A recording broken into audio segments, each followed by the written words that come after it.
Pokemon Colosseum was a spin-off from the mainline Pokemon games released in the early 2000s with a different spin on the vanilla experience. Rather than just be a kid, get a starter from an old man and catch Pokemon to do their bidding, instead you steal the prized possession of your former gang and use it to steal other people's Pokemon and make them do your bidding. This game combines some more mature features into it like an economic divide, violence, crime and alcoholism that was somehow cleared in the 2000s with a G rating. At the same time, Colosseum and XD are regarded as two of the hardest games in the series for a host of reasons. A lack of diversity in the available Pokemon, trainers having legendaries, and the overall level curve being a little bit steep, but also encouraging the player to use more Pokemon than just the first few they get. Now, I had never actually played through either of XD or Colosseum fully until I played these two ROM hacks.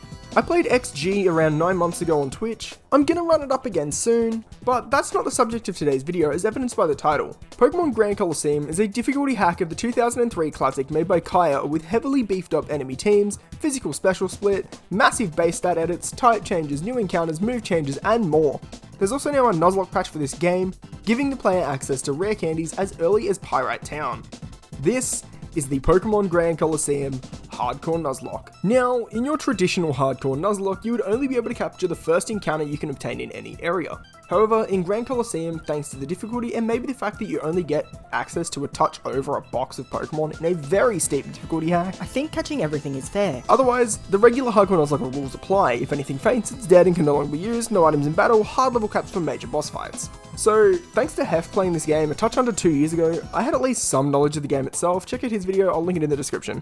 I also used the documentation for this game as I wanted to get knowledge of trainers to be able to prepare them for future fights, as well as being able to check stat changes and more. This way, I wouldn't be running aimlessly from hideout just to wipe into something like Miror B constantly. Nonetheless, with the rule set and the game introduced, let's hook in. I get my Pokemon and go to start attempt 1 by committing some minor crime and riding off into the sunset before heading out to the outskirts stand and talking to Willy. On our way through though, he challenges us to a battle and...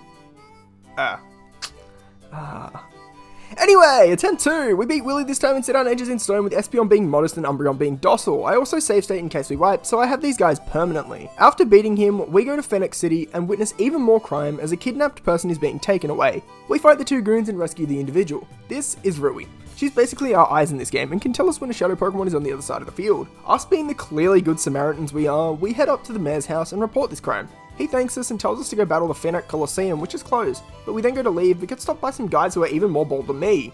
Of course, they want to fight with us to get the snag machine back that we stole, but they're pretty damn incompetent. After going back to the mayor's house to progress the story, we find the absolute Giga Chad and the best character in Pokemon.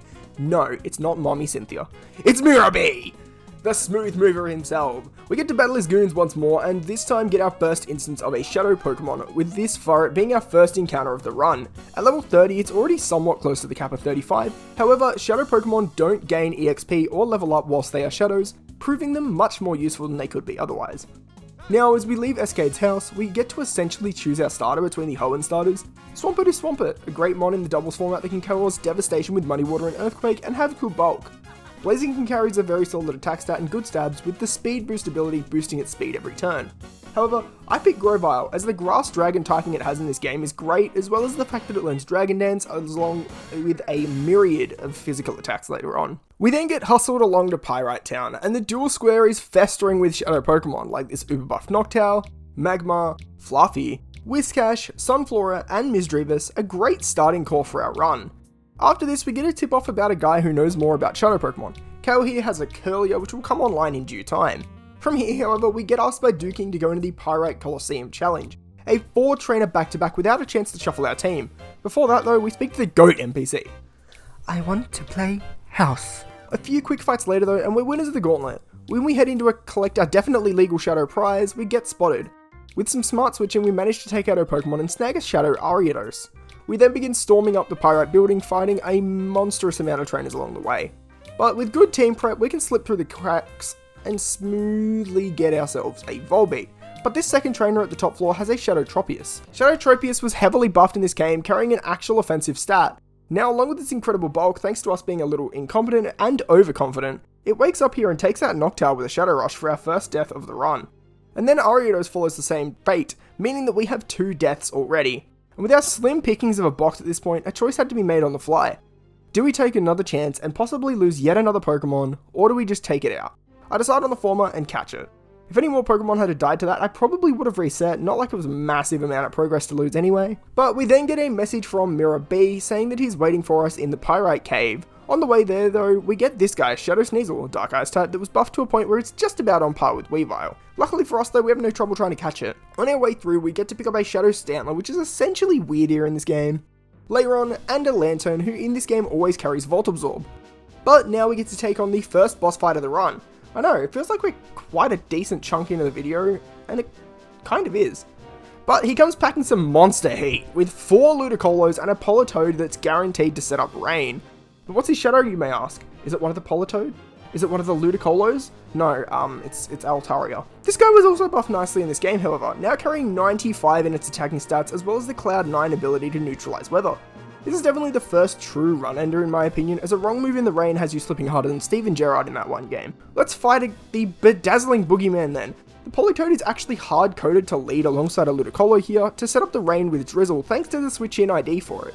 Not going to go into specifics as such, but Pokemon will either have a random first or last switch-in ID, giving you an idea of team order. I would detail this battle a whole lot, but honestly it's just a power struggle with Volbeat eventually succumbing to the pressure after lunging at everything it ever could. Either way though, we pull through Miror B's first encounter with a death and a Numon in Altaria. A death count of 3 seems pretty iffy early on when you look at it upon face value, but we fought a lot of trainers and at this point in the game, early death is almost inevitable. However, we are just a couple of fights away from purification, but this is our first time encountering a Pokemon with Shadow Tag in Wobbuffet. This guy's ability is Shadow Tag, an ability that traps your Pokemon until it's dead. Along with having Counter and Mirror Coat means that this guy could kill you if you aren't careful. After some bumbling around and slamming trainers, we get to the Agate Shrine, where Egan is scoring up to a Cypher Peon. He's big brain, so he goes for priority quick attack and then Anyway, that's her now. This guy has Wobbuffet and Gorbis as a lead, so I lead Sneasel and Tropius. I go for a big Giga Drain on Gorbis as Sneasel gets some chip on Wob with Fake Out. I make a mistake on the next turn however, and rather than just using Synthesis so that Wobbuffet wouldn't take any damage, I double target the Gorbis which only needed 1 hit to go down. Wobbuffet then whacks Tropius back with a massive counter, whereas Huntail goes diving, and Tropius then misses its attack, however the next turn everything goes south. Huntail connects the dive, but not after I whack Wob with a huge feint attack. And rather than being able to send in a Pokemon at the start of the next turn like most Pokemon games, you are forced to send in a Pokemon during that turn. I go to Lantern thinking it might send, no. Mirror Coat to the face after doing 70% to a Wobbuffet is never going to end well. 2 Mons down in a single turn. If I was smart I would have double targeted Wob here, but it is what it is. Finally Wobbuffet goes down and I snag him on top. 2 more deaths to the counter, but now off to Mount Battle to deal with Dakim. But before that, hit the subscribe button. Over 90% of the recent viewers I've had on the channel are unsubscribed, and there's a lot of new people around here, so if you like what to see, subscribe. This is the point though where we can now purify Pokemon, so I do just that, getting a host of new moves in the process. We climb through Mount Battle, taking out the trainers in the process. These guys aren't too bad, but Dakim is the real boss here. He carries all of this and a Shadow Regirock. It's also at this point where I decide that adding EVs is okay, as all of our Pokemon can level up and gain EVs by battling in Pyrite Town. Dakim then nearly kills Vander but fails to push him off the edge as we swoop in to save the day. Dakim leads a pair of bulky boys in Metang and Cradily. I leave my Sunsetters and go for a strong Heat Wave as Cradily protects itself from it and Low Kick. Metang then lets off a massive Earthquake doing a lot to Magmar, forcing a switch, so I go out hard to Whiscash as Cradily does massive damage to Camerupt. I then take it out with a Waterfall and Sunflora goes for Heat Wave doing mad damage to Cradily, but clearly not enough as I misplayed leaving Whiscash in. I need to go down to a Giga Drain. My brain doesn't work sometimes, man. Swampert then also gets slapped by a Drain as Gligar comes in. I then switch to Espeon as Hitmontop's triple axles take out Gligar in a single blow. Then comes the big Reginald Boulder who takes some chip on the switch in from Earthquake whilst my Mons are both in the yellow. I decide upon switching Sunflora back in as Triple Kick takes out the Cradily, but unfortunately my brain failed to realise that Clear Body on Regirock, and I lose Hitmontop to a Shadow Rush. I assume that Leaf Blade on a 185 base defense stat probably wouldn't kill a Regirock, but nope, it did. 2 deaths and another boss fight later, we get a new level cap and some more fun. We now get access to a place in Pyrite known as the Under, the poverty-stricken side to Pyrite where badasses run amok and some random kids. We get ourselves an insane Pokemon in Huge Power Mawile, which is also updated to be a Fairy type in this game, but now after a bit more yapping we find ourselves in front of the next Cypher admin, Venus. Her team is absolutely stacked with bulky mons like Thick Fat Venusaur and Steelix, along with offensive threats like Dual Stab Banner. No matter which way you look at it, this is a tough fight. She leads with Delcatty alongside Meganium, whilst I lead with Tropius and Gardevoir, going for a big double target on the Meganium. Bayonet comes in and I know it's going to target the Gardevoir slot, so I swing across to Umbreon to eat the hit.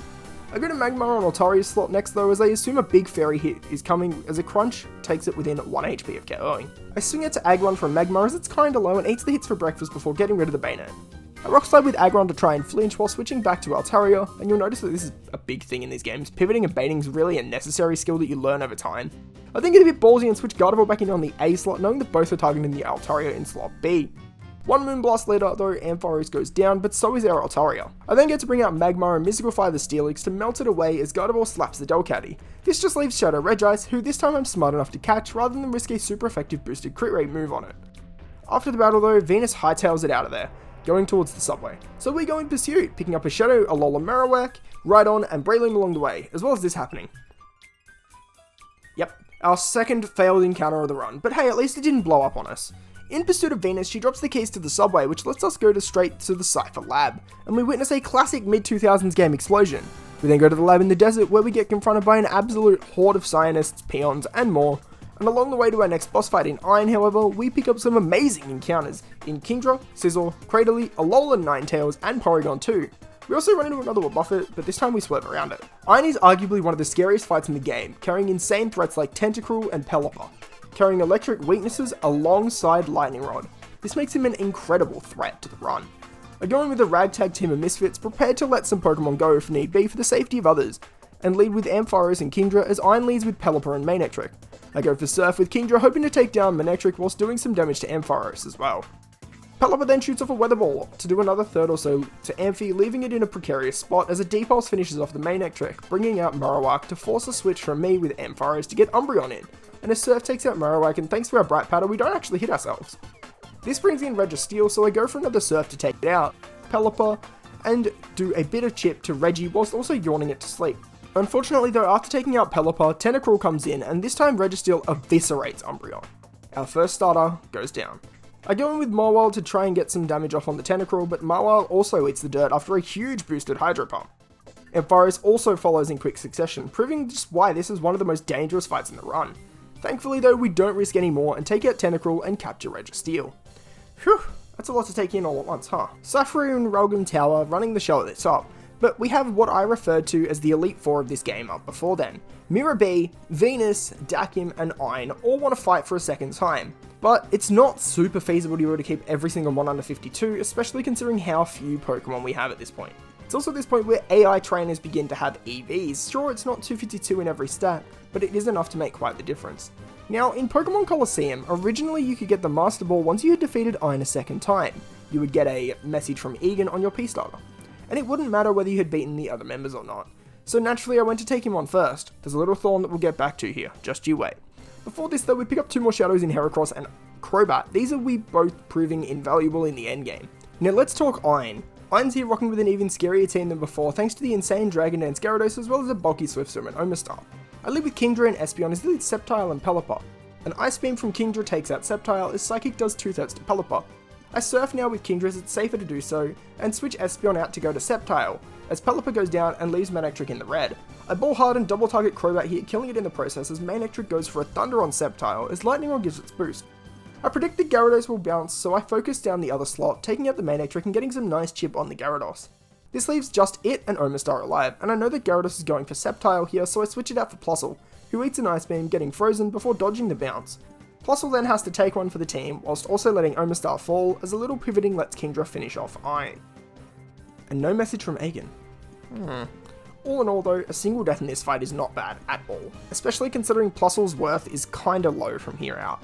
I then run around for 40 minutes with no Master Ball, wondering where on earth it is. I thought nothing of it really, and just added one to emulate vanilla, but we'll come back to that. Second up, we took on Miror B, and his team of Ludicolo is now no more, now carrying Whiscash, Armaldo, Ludicolo, Slowbro, Bellossom, and Grumpig with no Shadows in sight, meaning we could go to town on him without a single care in the world. So I lead Tropius and my Crobat, while Miror B starts with Ludi and Bellossom. Lucky Ludi uses Fake Out on the bat though, letting me double target it thanks to Inner Focus, battering it with Wings. Grumpig then comes in third and wants to Psychic, so I switch Crobat for Stantler to tank it.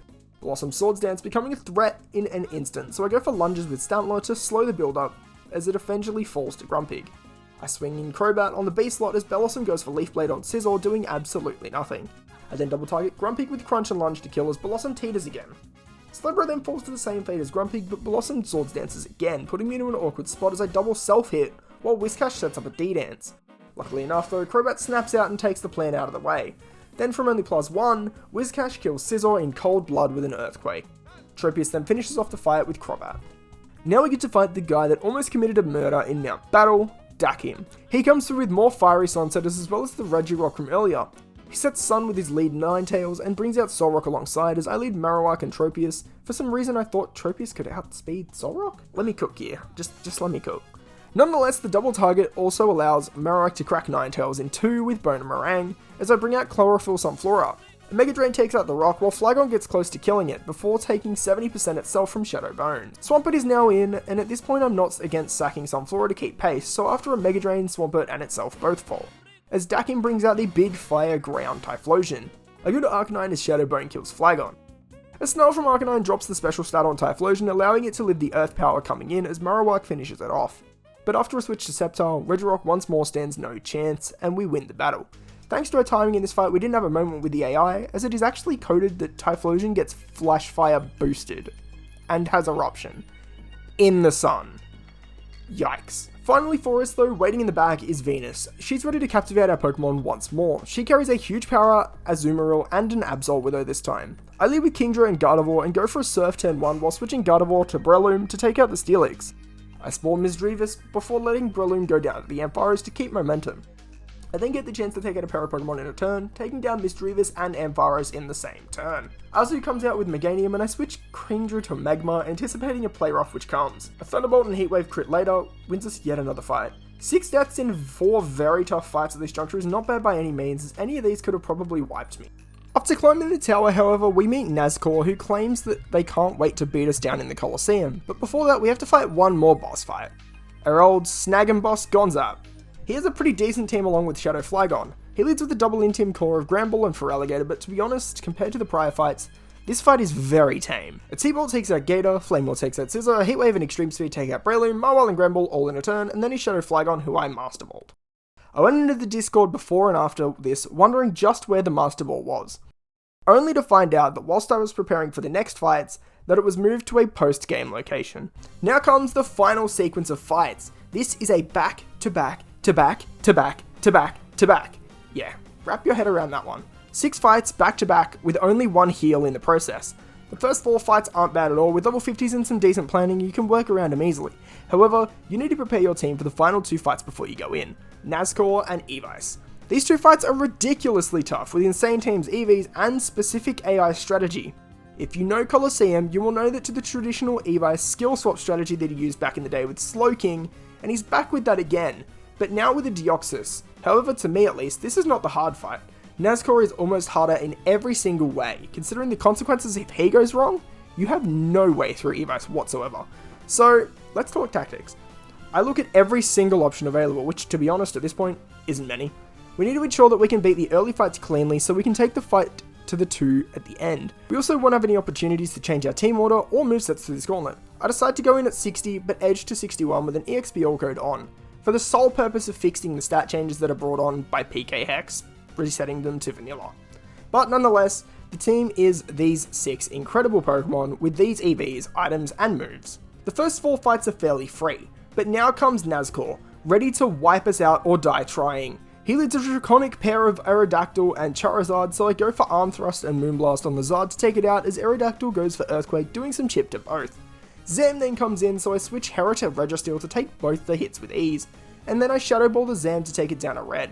The next turn I protect with Gardevoir as both ones see highest damage on it instead, so I can Iron Head and dodge the banned proc from Zam to kill. Metagross comes in, so I go for a hard swap to Magmar to tank the steel moves coming our way, and Iron Head the Arrow taking it out to red.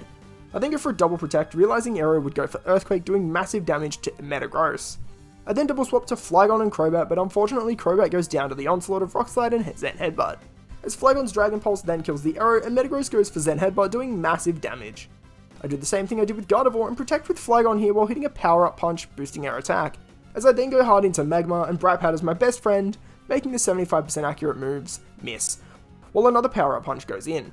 Unfortunately though, after another Heatwave, Magmar can't dodge for a 3rd time and goes down to Waterfall, while Registeel finishes it off with Gardevoir. Now for Evice. He starts in a similar vein to his vanilla team, but instead of getting off the skill swap before the slaking attacks, I arm thrust with Hera and protect with Gardevoir, hoping it gets targeted. The next turn I go for a double hit into slaking, and if the arm thrust took it out, I would have still been able to get hit on the next Molten Salamence. At this point though, I can sack freely as it's the final battle, so a Mega Horn takes down Deoxys and Moonblast kills Mence, leaving just Gengar, Blaziken and Milotic. Bright Powder cooks again and we dodge a Sludge Bomb from Gengar before killing it with a Shadow Ball.